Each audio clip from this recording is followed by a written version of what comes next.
The spring 2021 season is a very, very stacked season. This season is just full of solid 8s and solid 7s. You sort of just gotta navigate through it and either watch everything or just leave some behind because you just don't have enough time in the week. It's so hard to pick an anime of the season because I can make a case for every single anime in this season, at least any single good anime in this season, and say that that's the anime of the season. But I've made a choice. My anime of the season is Shadow's House. Shadow's House was a dark horse coming into the season. The show initially caught me off guard in how the shadows look. It took me a brief second to get used to how Kate looks or how any of the shadows look, because they're sort of offsetting in a sense because they're just so dark.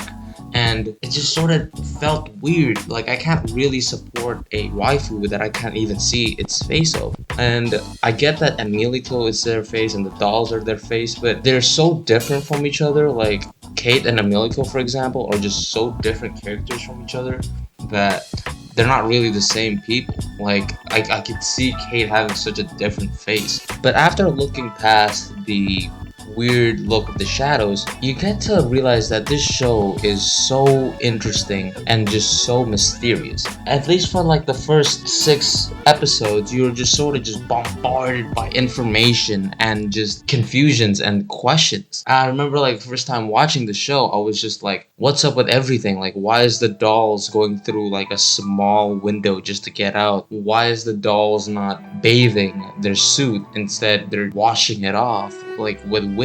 Why is Barbie is a dick? I got just so many questions. That's why I love this show so much. It manages to just keep me watching over and over and over again. The thing that really is hard on watching seasonal anime is that sometimes you just forget to watch the show. Something like 300 Years Slime, right? I love that show. It's such a calming show that after a hard class in college or a good amount of time in work, you just watch that show and you wind down. It's just such a calming show with zero problems whatsoever. I mean, they faced a fucking demon king and ended up befriending her in the same episode. I mean, she's cute as shit, but by the end of it, I didn't even catch up to the latest 4 episodes.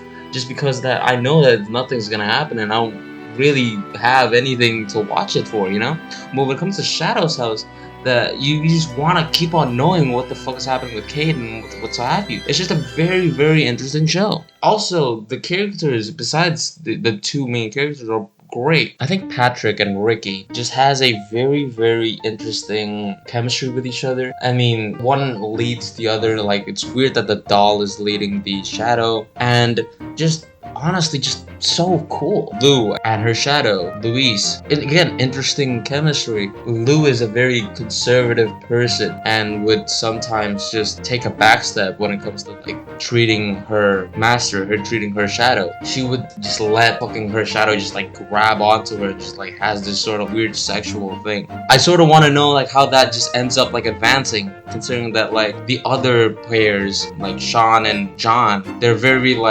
different characters and they're both very accepting of each other's differences, while Lou and Louise feels they don't accept each other. I feel Lou is just a very conservative, and if what Louise says, Louise goes, where Sean and John, when fucking John does something wrong, Sean beats the shit out of him, as is in episode 11. It's sort of cool, but I'm just so interested in the show and just how it's going to happen next. It just does the job on advertising the manga. I mean, anime is, whether you like it or not, is to advertise the manga.